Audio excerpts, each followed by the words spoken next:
guess I'm starting. Forced you into it.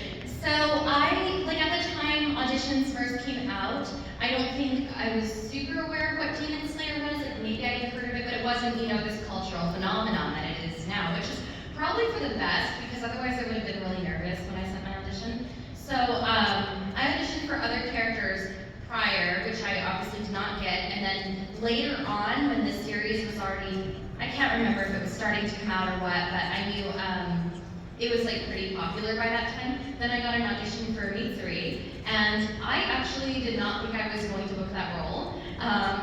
Sometimes you look at a character and you're like, yeah, but I can think of like 5 of my friends who are probably going to book this over me, but I'll try my best. And it's always good to just try your best, because then I ended up booking it. And the booking for Mitsuri came at a time when I was feeling like really insecure about my career and feeling very down. So I feel like it was kind of a gift that I needed right at that moment, and it's something that's so special to me, and I'm so honored to be a part of.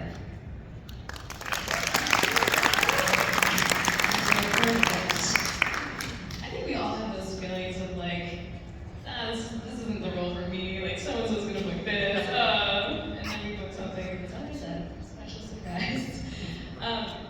So I got the first round of auditions a couple weeks after I first heard about Demon Slayer on Twitter. I saw like Demon Slayer was trending, and I was like, what's this Demon Slayer? And I looked it up, and I looked into the manga, and I was like, oh, they're making a show. I'm gonna watch this anime when it comes out. Looks cool. And then I got the auditions for, only one audition actually, for Nezuko. And because I had heard of it and it looked cool, I was like, oh, I want to be in this. And the audition for me was 2 scenes. There was the first scene where Nezuko is a human, and before Tanjiro goes off to the village. And the second scene was after she gets transformed into a demon, and it's just growling. And I tell this story at a lot of conventions, but at the time I had my booth that I was recording auditions was in my closet, and I just adopted a new kitten. And I went into the closet and I did this growling, horrible Nezuko demon audition, and then I came out and my poor kitten was like horrified. He was so traumatized. I felt so bad. But then I booked it, and then I felt less bad about it. Take that, kid. It's just a stick. No, I'm just kidding. I think I might turn my mic off. Check. You can use the mic. Oh, I can? Yeah. Thanks. Maybe I just turned it off. Oh, okay. All right. I'm sorry about your cat. They've recovered? Nope. Nope? Okay. Well, it's those lasting first impressions. That's awesome. I'm so glad you told that story, because if you didn't, I would have been asking. I was like, what scenes did they possibly send you to get that? My first run-in with Demon Slayer, I think was the first con I was at, Anime Impulse, before the whole pandemic, and I saw a lot of Demon Slayer cosplay running around, and I was like, I don't know when I first knew about the show, but I just was aware of it. And then I saw my first audition for it was for Zenitsu, and watching his scenes, I was like, I don't know why I really like Zenitsu's character. I know he's super annoying, but I love how he just trills and yells and can't stop yelling, and Alex does a fantastic job. But I was highly enamored of the show. How much screaming was in the Zenitsu audition? It was a lot. It was screaming from jump. It was him walking through. It's after their training. It's one of the first houses that they walk into where everything keeps on flipping on itself, and he's like separated from Tanjiro, so it's nothing but like Tanjiro, like it's just him. He's just screaming at the top of his lungs, and I was like, this is a cool show. And then the next round of auditions was a whole batch of Hashira. It was Obanai for me, Sanani, Muichiro, and Rengoku. And so it's all the clown college of the Hashira. And I was like, the guy who doesn't blink, I like him a lot. And lo and behold, that was the thing. But I wasn't familiar with the manga, as we're not always able to be. Sometimes we don't have time to do all the research. But of course, fell in love with the show and still watch it and read it and all.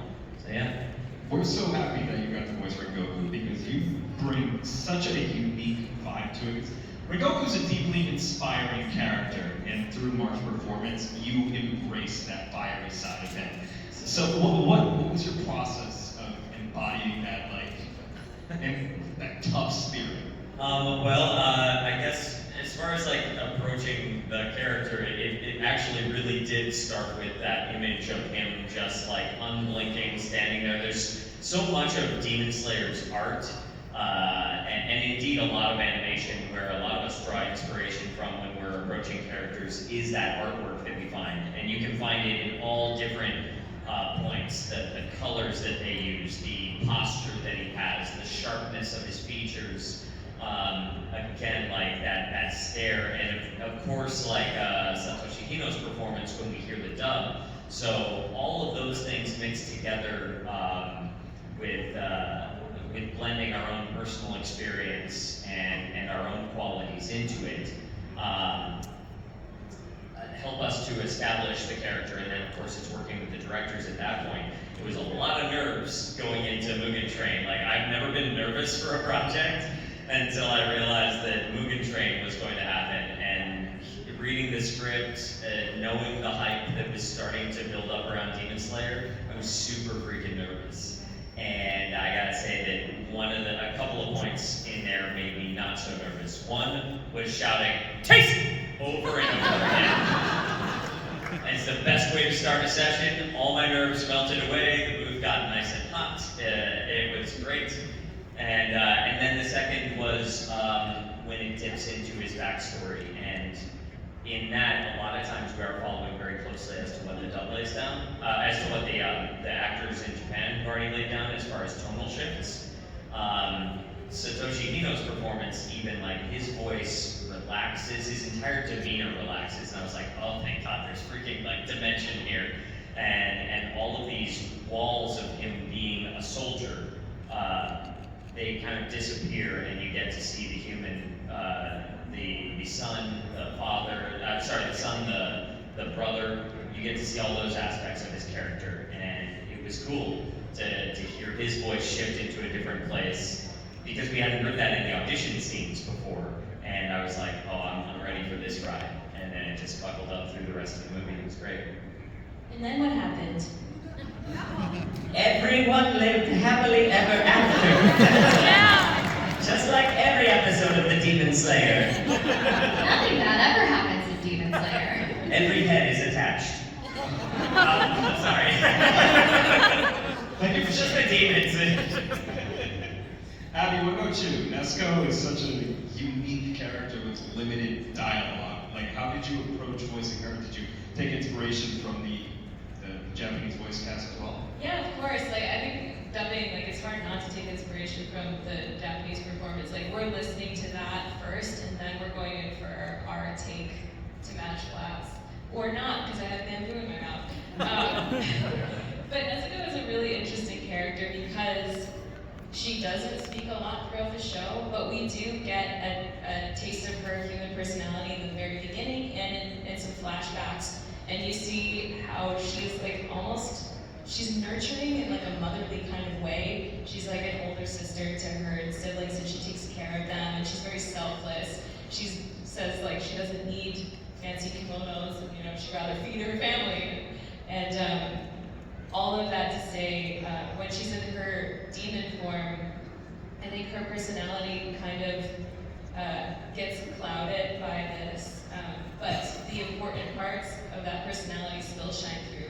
That desire to protect her family. And so even though she's growling and grunting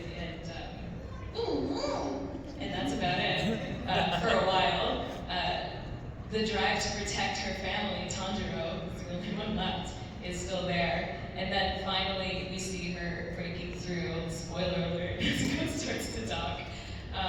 And you see her like relearning to be a human and starting to talk little by little. And her caring personality is still there in a kind of a different way. And it'll be really exciting to see how she keeps evolving throughout the rest of the show. Or should I say the rest of the 3 movies that they're having? 3 movies. Yeah. Oh my gosh, I love Nesco. One thing that I want to kind of point out about actor, even if when you are doing nonverbals, it all has to have feeling behind it, it has to have intent behind it, and Abby is someone I really look up to as an actor and just a brilliant performer, and you can tell that even all those nonverbals that Nezuko has have like deep like feeling and emotion and intent behind those, and I think that's really cool. I heard somebody compare Nezuko to Kenny from South Park. I think that was Yeah, and now like, if you put two and two together, it kind of makes sense because they emote so much without actually saying anything. It's a very interesting dynamic, and you bring so much to the role, Abby. Kira, how did you bring Mitsuri's vibrant and crazy personality to life? Well, one thing that I love about her is that she is very, like, she has moments where she's, I want to say, like, fangirly, but she's also very strong and powerful. And one thing that I love about Demon Slayer is that there are all these, like, really cool action scenes, but then there's also moments that are just fun and comedic relief. And I love the food scenes with her. I think those are so fun. And then, the moment recently where she was like trying to explain the whole situation and she's like, yeah, cow, and stuff, and everyone's just looking at her and the moment of awkwardness, and it's just so funny. So I love, like, I feel like she's very three-dimensional, and as we've gotten to see more of her story, because she was only really in like one episode of the first season, but then as we've gotten to see like the Swordsmith Village arc and now Hashira training, we're seeing so much more of her personality, and you know, everyone's like, just wait, she's got so much good stuff coming. And I feel that Mitsuri, she kind of separates herself from the pack because nothing's doom and gloom with her. It's very optimistic, and every scene that she's on screen, like, you just have a good, overwhelming feeling of just joy. It's completely different. It helps. It helps. She is Mitsuri. so positive, and I love too that she's just like, I want to find a really strong husband. It's like, you go, girl. Everybody has a Mitsuri in their friend group. So I would love to know how you each view your character relationships and dynamics with the rest of the cast. Kira, I'll go back to you. What do you think of Mitsuri's interactions with the other Hashira? Specifically Tanjiro. I love it, and I just love her interactions with the other characters in general. I do love the Mitsuri and Nezuko scenes because I feel like she's almost like a big sister figure to Nezuko, and then obviously, you know, like no spoilers or anything, but her relationship with Iguro is, I'm really looking forward to, I know it's going to be very emotional, but exploring some of that. Abby, what about you? How do you view Nezuko's bond with the other characters in the show and with Tanjiro specifically? Yeah, I think Nezuko, of course, she has a bond with Tanjiro, but also more than anyone else on the show, she does bond with Mitsuri as like a big sister, getting her hair braided like Mitsuri. It's interesting because Nezuko didn't have a big sister. She was the big sister, so this is her chance to have one. And then, yeah, there's not a ton of interaction with the other Hashira. There's not really any like special bond forming. But I do love the comedic moments with Zenitsu where she knows Zenitsu and Inosuke from their, you know, adventures together. And then just the whole welcome home, Inosuke. My favorite. And then Alex Lee voices Zenitsu is so funny. Have you seen this scene? You have to watch it. He's hilarious. He takes it to like the next level and beyond. It's like the funniest thing I've seen in the show is his reaction in that moment. Anyway, yeah, so that's funny too. Margaret, Goku has a profound impact, especially for those of you who watched the movie Train. His impact on Tanjiro is palpable. How do you approach this dynamic? Do you take from the anime?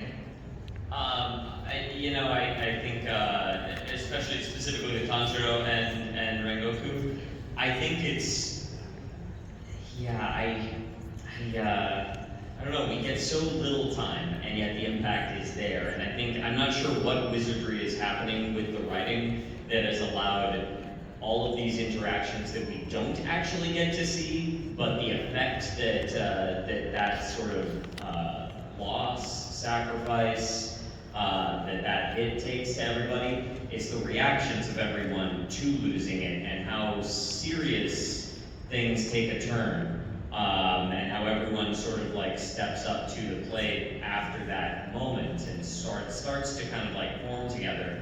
With Tanjiro, I mean, I view it in the way that he, I guess it's akin to him treating Tanjiro almost in the same way that he might treat Senjuro, although knowing that each of them needs their own sort of special guidance. Rengoku, if anything, seems to have, I don't know if it's something that even that character would necessarily consider of himself, but a natural affinity for how to guide certain folks. So he knows just the perfect thing to say to Senjuro, knowing that Senjuro might not be the fighter, the soldier that's going, and kind of recognizing that within them, recognizing the potential within Tanjiro, and having the right words there to push him to be everything that he can be.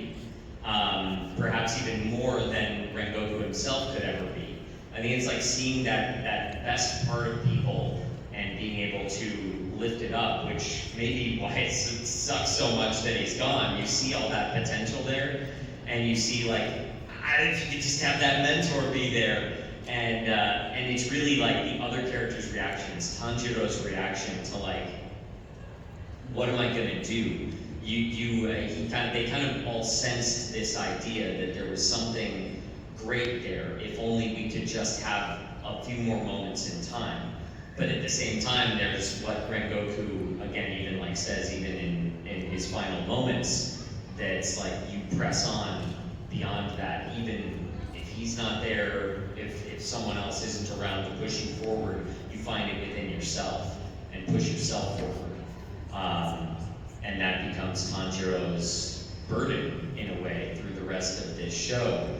Ways to, he's been a burden that he's had since the beginning, too, to like kind of keep pressing forward and keep pressing ahead, which is why I'm glad that he has like symbols to carry along with him, like the Suba. Rengoku is kind of like the Obi-Wan. I was literally just about to say that. Oh my gosh. It's because the way you talked about it, like the sensei figure. Even though it's a very brief interaction, like he plays such a pivotal role in not just Tanjiro's story, but just everybody around Tanjiro.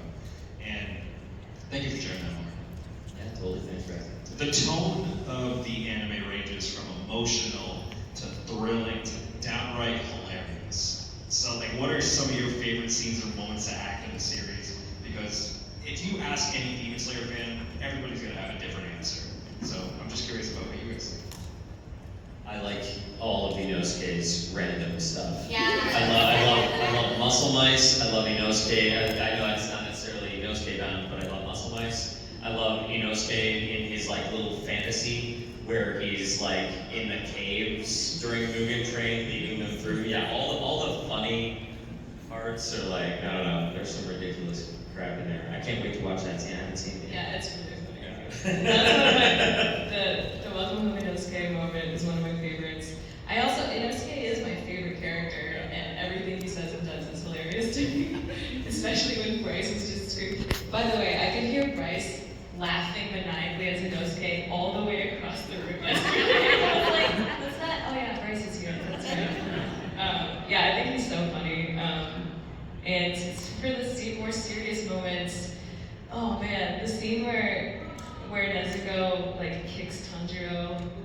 I'm just gonna say that because I don't know if everyone's watched it, but it's so intense, and that was like such a hard thing to record.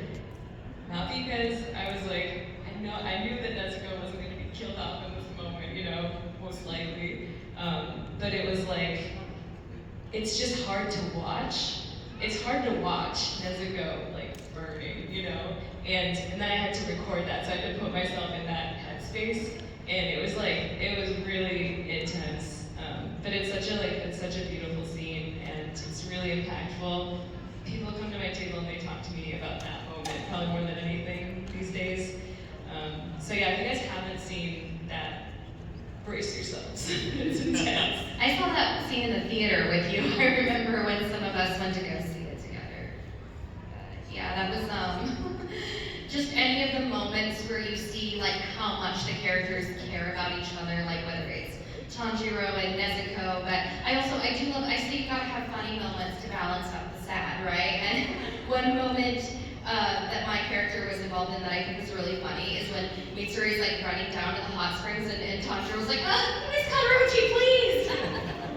You know what I'm talking about. It's so funny how like he's so wholesome, but like put him near Mitsuri, he's like about to explode. Like his face is so red, and he can't even handle it. It's so funny. There are so many Mitsuri curing your depression for 10 minutes videos on YouTube. What? I was not aware of this. I gotta see it. Last night, just like to prepare, and I'm just like, I'm just gonna refresh. And there's so many Mitsuri compilations with her and Tanjiro, I swear. Oh, that actually reminds me too, because I'm a cat parent. I think we're all actually cat parents on this panel, but I love the like scene where she's painting with like the cat and stuff. I think that's so cute. It's adorable. It's no secret that this series has become just a global sensation. Did you guys see it coming when you first heard about Demon Slayer? Nope. No? Nope. Not at all. Not when I first auditioned, but because the audition for Mitsuri came a bit later, I knew that it was a big deal by then, but again, I didn't think that I was going to book that character specifically, but especially when Mitsuri's first arc where she really had a lot of dialogue come out. I think it's important that we always give our best in any role that we do, but there's an extra layer, I think, of, I guess like pressure, I'm going to say, when it's a series that is so big and so important to so many people. Because in addition to the usual, well, I want to always do my best, it's like, I really have to do my best because people have high expectations for this. For sure. And Demon Slayer in particular, the fandom is absolutely bananas. You see it out here right now. Yeah, they're bananas. Look at them. Not Calm down, literal. everyone. Not literal bananas. But, I mean, personally speaking, Demon Slayer is the first anime that I truly fell in love with. And I was never really into anime culture. I met my girlfriend, who became my wife. She was super into manga and anime, and I thought to myself, uh-oh. But she sat me down and she said, listen, I do have the show for you. And it was Demon Slayer. And we breezed through that series. I fell in love with every single character. And I just want to personally thank you guys for making that special. Thank You. So, I think we might have looked at this one. Anywho, have you had any memorable fan experiences? Any funny feedback from fans regarding your roles? Yeah, tons. I mean, on the more hilarious slash sad slash outright wrong side, I get all sorts of donut paraphernalia and or fresh donuts delivered. So yeah, it's become it's bad, but it's also kind of fulfilling sometimes if I had that breakfast and a whole 12er comes up of that. So on the more serious side, and I think something kind of piggybacking off the last question is not realizing how big this was going to be. I didn't realize it until I came to conventions and started having fans come up and talk about their experience with the show, and especially things that revolved around Rengoku and people who do everything from hanging Set Your Heart Ablaze in their workout space, playing through the fight scene in the gym, people who have it as something hanging up in their office to get them through the day. And I mean, some of the experiences that have really floored me, I've had a lot of veterans currently serving or veterans in the armed forces come up and talk about how it's helped them through engagements, through PTSD, and that's an impact I would always hope that something that I would be involved in would have that impact. Never expected it, and certainly didn't know that impact until someone with an individual was standing right there in front of me, expressing it sincerely. And that's something I don't even know quite how to say anything more than just saying what it was, but it's humbling to see that. So. Imagine. Thank you for sharing that. Abby, what about you? Any fun fan I have experiences? so many fan attractions. Like I've met some Nezu cats and Nezu dogs. That's always great. I love all the mini Nezuko's who come to my table and cosplay. That's my absolute favorite. And then another thing is that Demon Slayer fans come out of the woodwork. Like, I'll be like, I don't know, buying a piece of furniture, and it'll come up somehow, like Demon Slayer. Let's see my keychain, like that has Nezuko in it, and then like, oh, actually, like I'm in the show, and I'm like, oh, no way! I'm like, oh, this person is a Demon Slayer fan. They're everywhere, and that is something that I never expected to see in my lifetime. Because when I was a kid, anime was not cool, everyone, and it was just like, the people who knew what anime was, few and far between, but like the fans who knew what anime was were like hardcore anime fans and they knew anime really well. Now there is so much anime that like I don't even recognize all the cosplays walking around, and like I haven't seen, you know, most of the shows that are out there. I can't even keep up, and anime fans are basically like everyone now, so it's crazy. If you're not into anime, you're not cool. Kira? Yeah, it's such a widespread cultural phenomenon now. Like, I was visiting my family up in my hometown, and I was going to the store with my mom, and there was a car that had a decal of Mitsuri on it, and I was like, so I told my mom, because I was like, oh, that's so cool, like, that's my character on somebody's car, and she goes up to the lady, and she's like, my daughter voices that character, and I was like, oh no, like, she's not gonna care, she probably watches it in Japanese, like, you know, but she thought that was like so cool, and there's just been a few random moments like that where it's like somebody has something from Demon Slayer, or like my parents' friends will be like, oh, my daughter loves anime, your daughter works in anime, right? And then they say like, oh, she's in Demon Slayer, because you know my family doesn't know much about anime, but they know like that's the big one, and so they're like, what? That's so cool, and so I've like signed things for like my parents' friends' kids, but yeah, just so many like kids in general that I meet at these conventions. It's just, it's the sweetest thing, and sometimes parents will come up with like a little girl and say like, you're her favorite Hashira, and that is just so special. So I always try to like, if I can, give out little like gifts to kids at my table and stuff like that, because I love like the young fans are just so precious. It's super inspiring to hear that from all of you, especially, you know, coming from a voice acting perspective where a lot of people, you know, don't really take into consideration how much work goes into it. People don't, you know, they see voice acting and they just get, you know, they can't typically put a face behind the voice, and you guys are so relatable. You guys are so friendly. And you guys have met so many different voice actors, and you guys have been an absolute joy. My last question for you guys, before we wrap up and do a quick Q&A, how has this series changed your life, or changed your career?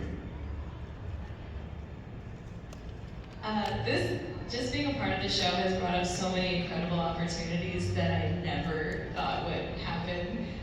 Earlier this year, I was invited to Japan to go to Kibensai, which is the Demon Slayer festival that I think they do annually in Japan, but it was like the 5th anniversary Demon Slayer event, and me and Alex went, and it's crazy to me because I used to live in Japan. I lived in Japan for 6 years.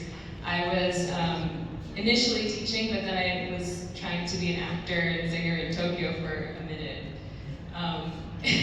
And I got some voiceover auditions there, which is how I first got started and interested in voiceover. And I wanted to focus on that, and I realized that I had to leave Japan to do that because all of the English-speaking opportunities were in the United States. So being invited back there as an English voice actor was like, I don't even have words for how special and incredible and surreal that was for me. And to be able to meet some of the cast members of the show, it was just incredible. Like it still seems like a dream to me. So just things like that like beyond my wildest dreams never could have imagined. Kira, what about you? Same, I just feel like there are no words. I mean, I talked about this at the very beginning of the panel, but the role came to me at a time when I was feeling like questioning a lot of things and feeling like what I did, like my work was never going to impact other people, or, I was working a lot, but it was, in things that maybe a lot of people didn't play or watch, and I just felt like, even if, of course, we all love the work for what it is, but sometimes you just have that need, you're like, I want to be a part of a show that means something to people, that, that people love and resonate with, and that happened with Demon Slayer, and it was just so special hearing how important this show is to so many people out there, and just what it's become, and I'm really grateful for all the opportunities to come and meet people at conventions. Again, it's kind of like that's not something that you really think about when you book the role. You're just kind of like, cool, I get to be part of this amazing project. But it's so nice, like just everything that's come as a byproduct of it. Thank you for that. Mark, what Yeah, I about you? think Kira said it really well. It's one of those things, we love what we do, and we do this all the time. It's our work. It's something that brings us a lot of joy, and I just feel, I personally, I think all of us feel really lucky to have fallen into something like this that has impact. It doesn't always happen. We can't always choose it. And so it's kind of this dream come true that you don't really know what to do with, and I can't call it anything other than luck, and be really grateful for it. And it's helped to bring us closer to fans, bring us closer to each other as actors when we get to see each other. For me personally, just like those little moments where it brings people out of your life that you may not have seen for years. I was in New York, and I had a funny story. The guy I worked with 20 years ago, literally like that day he was coming to the con, he found out that it was me that was the voice of Rengoku as he's in my line. And I was like, oh my god, dude. He was like, you finally made it, man. And I was like, it's so good to see you. And it was like, we were working at Starbucks, and like, I was looking for any job possible in New York, and we worked there for like a hot second. And it was just interesting to see people's lives intersect, and him being a fan of anime, and then us coming back into each other's life, and I don't know. It's really special, and I can't feel anything but grateful for it. So.